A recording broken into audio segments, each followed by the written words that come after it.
start chapter 6, and now is when we start getting into the relationship aspects. So we've done a lot of self and introspective looking and getting to know ourselves and getting in touch. And now we're taking all that information and applying it to relationships. So we're going to start with friendships and how friendships begin. And you can read through this part at your when you're reviewing your notes. But friends are important, and I oftentimes when we're in class we discuss the importance of friendship. And one thing that I hear over and over again are students that have put like these protective walls around themselves. And they'll say things like, oh, I don't need anybody. I'm fine, as long as I've got myself or whatever. But the reality is that everyone as humans, we are social creatures. We need other people in our life. Now, how that looks will be different for each of us. For some of us, we're very social. We need large groups of people. We need to have a large social circle. Other people, as long as they have one or two other people in their life, they're perfectly fine. Another thing to consider is that when I'm talking about friendships, oftentimes I'll hear students say, oh, I don't even have any friends. But then through the course of our discussions, they realize, well, they do have friends, but their friends are also family members. So as I'm going through this, keep in mind your best friend may also be a family member. It might be your sibling, a cousin. So just because I'm describing or going into detail about friendships, that doesn't mean that they can't play a dual role in your life. So friendships provide emotional support. They help prevent loneliness. They help keep us grounded. They also help us identify ourselves. So you may at some point in your life had a friend or a group of friends that your parents or a caregiver said to you, I don't want you spending time with those people. I don't like that person. He's a bad influence on you, or she makes you look bad. And you might have gotten frustrated and angry and said, you shouldn't judge me based on other people. And that might be how you feel, but the reality of the situation is that the people we do spend time with are a direct reflection of us. And the reason for that is because the way society views things is you're not going to choose to spend time with someone and make them a priority if your values and beliefs and ways of thinking don't align with them. So if you're spending time and energy with people that don't reflect how you feel and what you value and find important, then to say that they're not a reflection of you is incorrect. And so that's why parents oftentimes say, I don't want you hanging out with them, or, they're a bad influence on you or such, because it seems as though they aren't a reflection of you. Um, this is a question I'm going to ask on Friday when we have our live class, and I'm also going to post it on the discussion board for those that don't attend the live class. But the previous textbook that I used, there was a quote in there that said, remember, the more good friends you have, the more secure you will be. And I want to hear what you think about that. Do you think that more friendship, more friends is a signal of security? Do you think that the more friends you have will make you more secure? And the second question is, and this is the age-old question, is can men and women truly just be friends? And I'm really interested to hear what you guys have to say about that, because it oftentimes brings out some interesting opinions and discussions. So that's going to be something I'm going to ask you guys on Friday. So be thinking about that. So characteristics of a good friend is somebody that we can trust, somebody that's honest with us, somebody that's loyal, and somebody that accepts us. And I've got this little parentheses part that says, when I'm talking about acceptance, it's accept me as I am, not as you want me to be. So oftentimes in friendships, relationships, when we have people in our life, we have this thought with them that, oh, they're perfect if only. And then we kind of have this subconscious checklist of the things that we would change if we could. And true friendship, true relationships say that I accept you for how you are, your flaws and all, and that I don't have the expectation that you're going to change to make yourself better to be in my life. So, questions to ask yourself if to determine if a friend is trustworthy.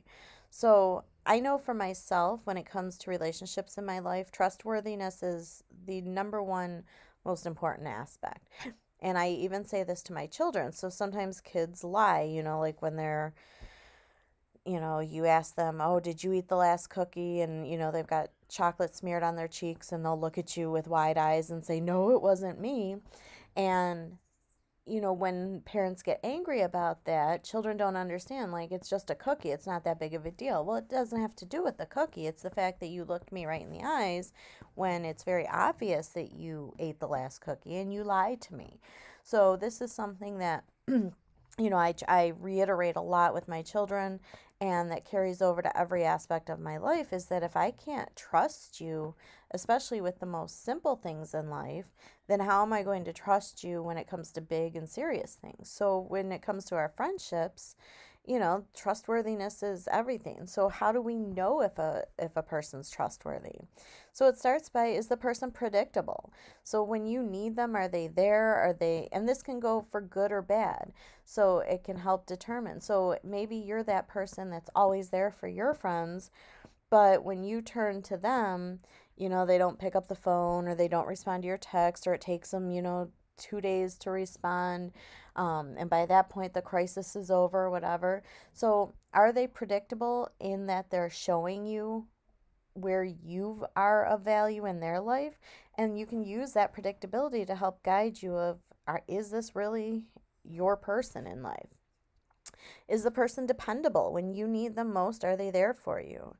And lastly, do I have faith in this person? Is this I always say you need your safe place. You need that place where you can go and be your vulnerable, true self, and that they're going to accept you and love you for who you are. So do I have faith that this person's going to accept me 100% for who I am?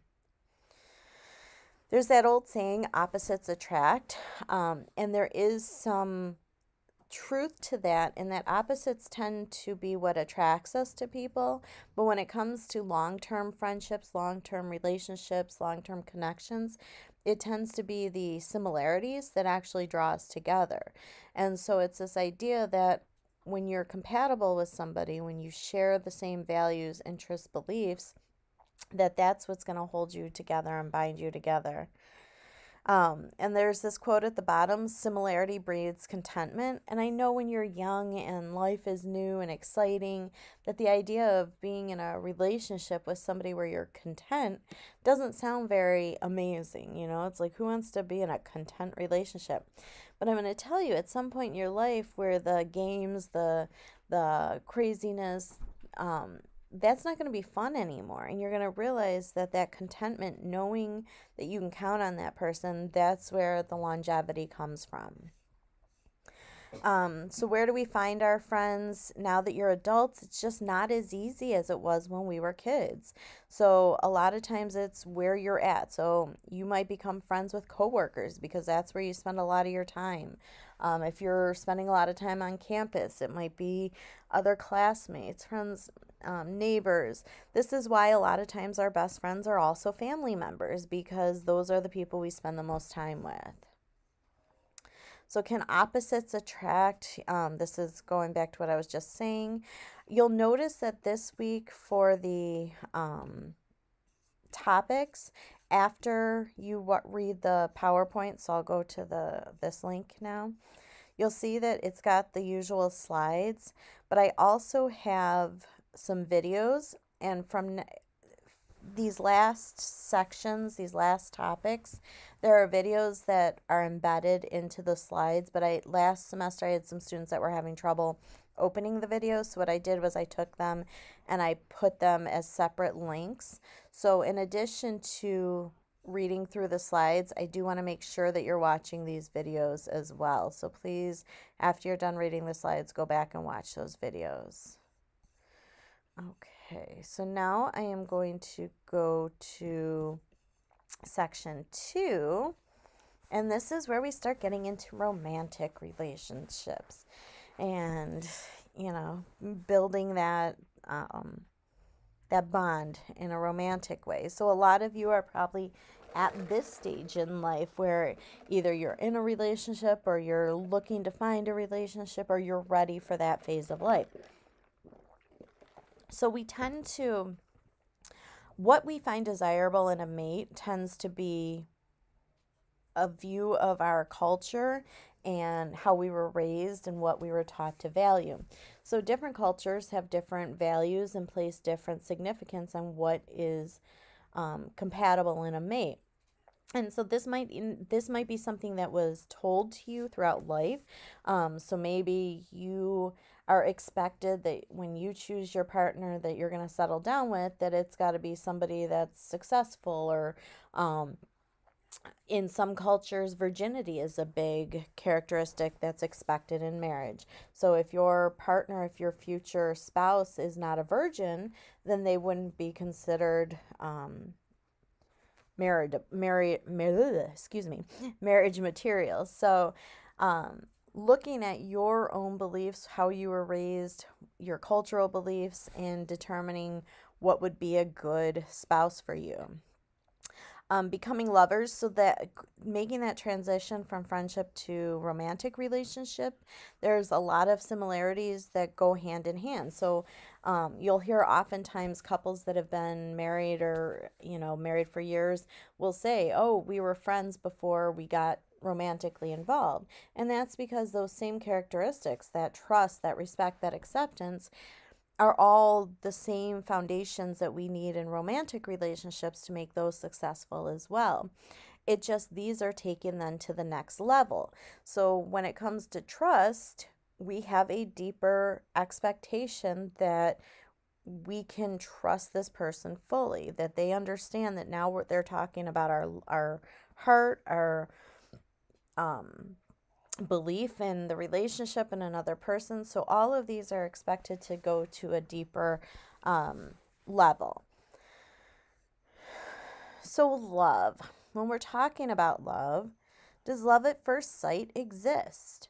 Some people swear by it, and it's funny because when I ask this question in class, I usually get a pretty 50-50 mix. 50% will raise their hand, yeah, love at first sight exists. And then 50% just laugh at that notion, and no, there's no such thing as love at first sight. I will say that the research shows that we don't tend to fall in love. It's not like this one day you wake up, look across the room, see this person, and just oh my God, I love you so much. And that's how it works. It's more this growing in love. So that's how most relationships, you form that friendship first. You make that initial connection. And then from there, the connection gets deeper and you share more of each other and you get to know them and that trust builds. And that's what makes the foundation even stronger. So I want you to take a moment for yourself and just think, what is your personal definition of love? So we can, if you go to Google right now and you look up the definition of love, you're probably going to find, dozens of web pages that go into detail explaining what love is. Some will discuss the chemical reaction that happens when you are in love, and it'll be scientific. Some will be very emotional based, some will be very factual based or research based. But the reality is that how each of us view love is unique to ourselves. So think about for a minute before you go on, is what is your definition of love? What for you is important when you love somebody? What are your expectations? So in the old textbook, love was defined as when the satisfaction, security, and development of another person is as important to you as your own satisfaction, security, and development. Love exists. And the only reason I share this definition with you, because I do believe that our personal definitions of love are unique and should be, treasured that way. But the reason I shared this one is because I love that it includes the point at the end where it says it's as important as your own satisfaction, security, and development and love.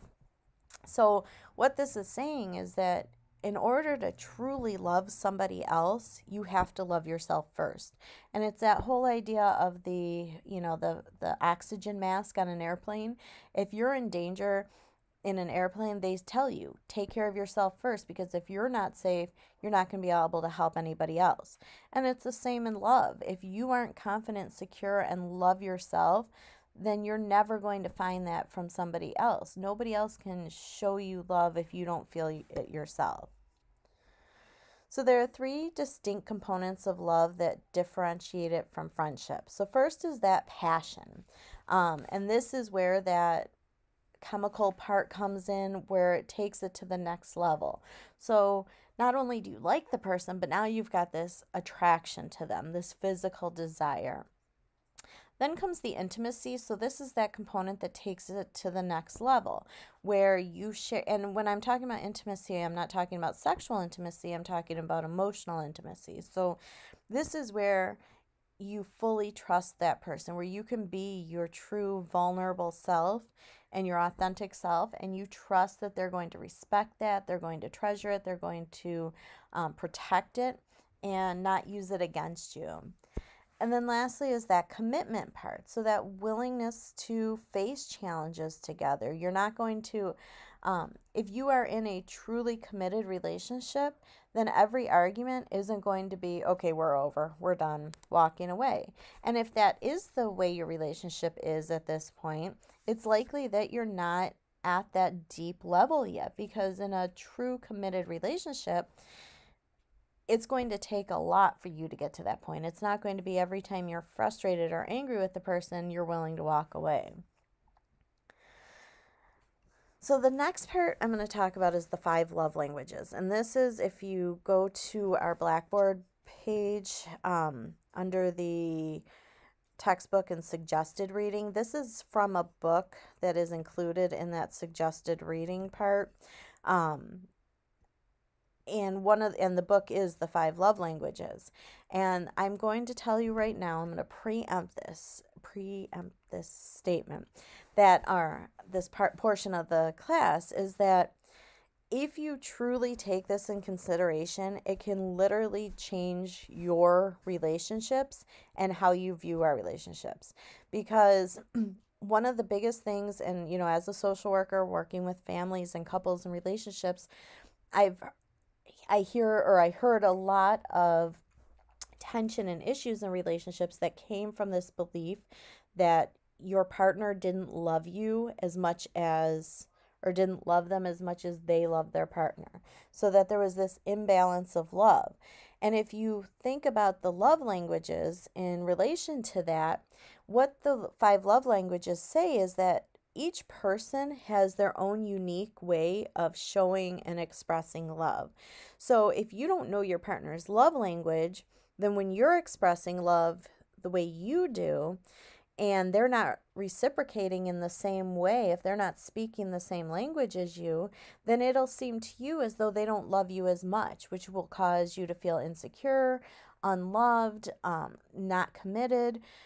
But if in reality their love language is just different than yours, and they're showing you that they're just as committed, that they love you just as much, just in a different way, but you're not able to read or understand their love language, it can lead to this divide and this tension.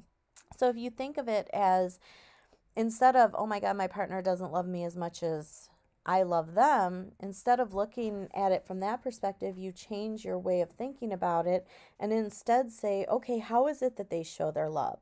They may not be showing it the same way that I do, but they're showing it in a different way. And it can change the entire dynamic of your relationship and how you view your connection with that person. So there are 5 love languages. The first ones are words of affirmation.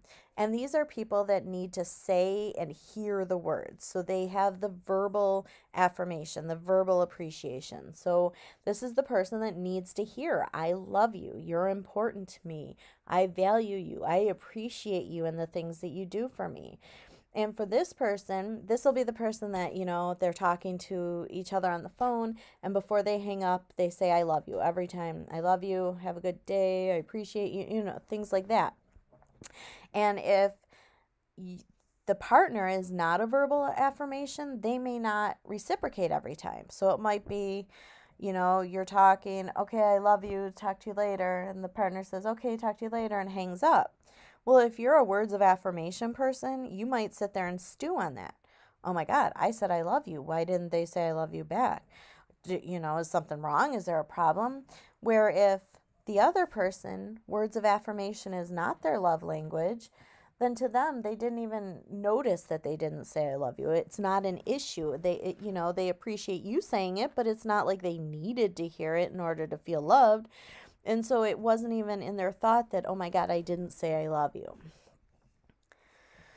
The next one is quality time. And the way this is worded makes it sound a little bit like you're a psycho person in the relationship. So I'm going to clarify it. So quality time is focusing all of your attention on your mate, undivided and not distracted. Now, this does not mean all of your attention all of the time. What this means is that when quality time is your love language, you need periods of time that are carved out just for the two of you to connect.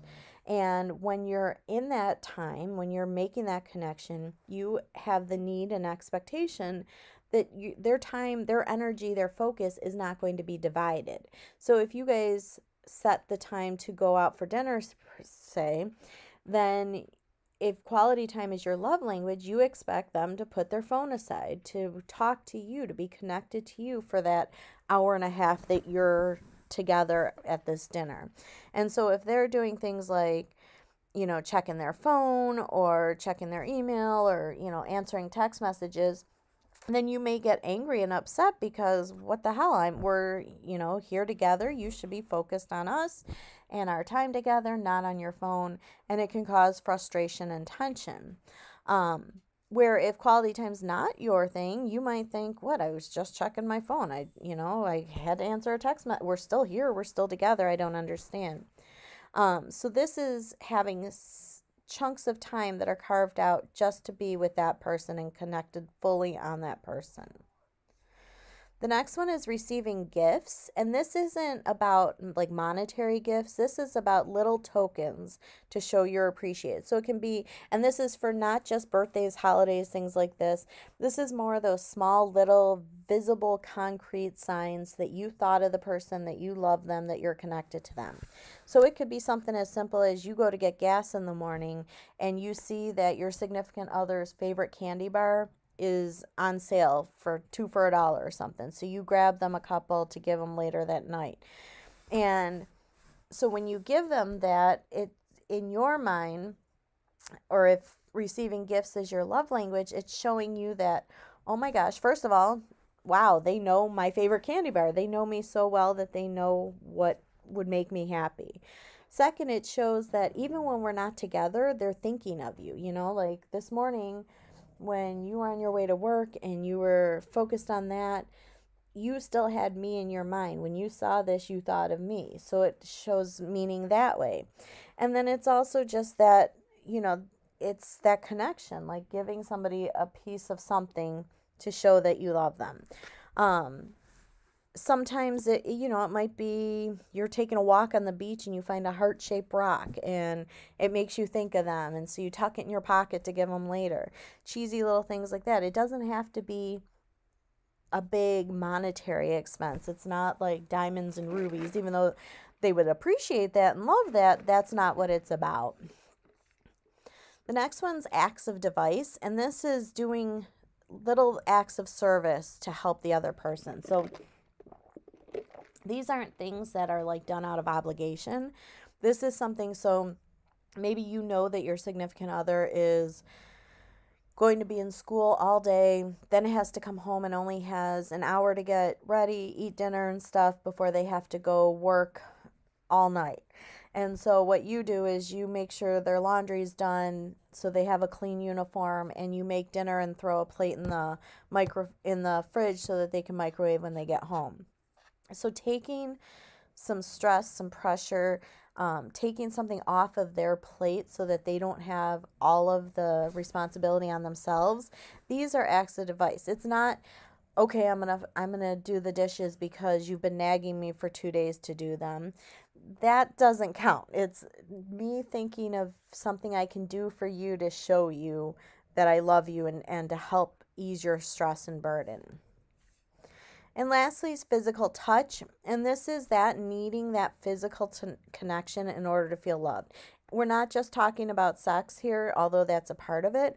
It's more like just the small connection. So holding hands when you walk down the street, um, putting your hand on the small of their back when you go into a restaurant or into a store or something. These things, these small little touches and connections that you wouldn't share with just anyone, that shows that you two have this connection, that you don't have with other people. So it's these just small little physical connections that keep you connected and show your love. Okay, so I'm going to stop this video because we do have 4 sections with this, which actually I think then we're going to finish topic 6 next week. So I'm going to stop this now, and then I will continue on in another video.